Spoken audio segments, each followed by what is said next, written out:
Hey, I'm Pep, and this is a 1-minute review of Garbage Day by Mayday Games.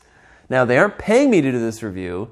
In fact, it's just a game I have myself. I actually bought it on the Kickstarter a few years ago when it was there. Now, this is a dexterity game at its core, and I quite enjoy those for the most part.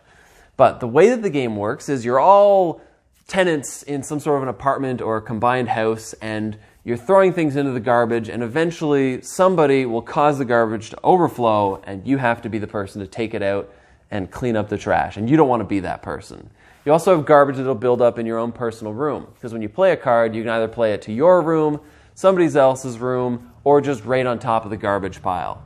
And the way that the garbage pile works is it's just cards that are being placed on top of the can itself. And as you're placing these cards, there's little holes that you have to make sure can still see down to the bottom of the table as you place them. So you have to place each card with a little bit of overhang. Now, that's interesting enough, but if your room itself becomes too full of garbage, you'll also have to clean your room and put all of those cards on the top, which can make for a really difficult moment. On top of that, there are some cards that will have extra effects. Maybe they'll make someone pull something out of the trash. Maybe they'll force you to clean your room early.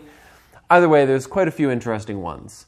And speaking of interesting, I think this game is exactly that. It's interesting. It's fun. It's usually pretty fast. And for a dexterity game, it's got kind of a unique concept. And I think that's cool.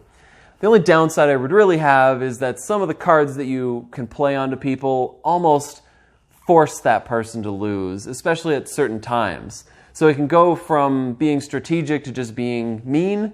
Luckily, the game ends pretty fast either way, so that kind of thing can cause a laugh, and then everyone just carries on. Either way, though, I think this game is fun, interesting. I think if you're a fan of dexterity games, you'll probably enjoy it as well. Anyway, that's been my 1-minute review of Garbage Day. Thanks for watching.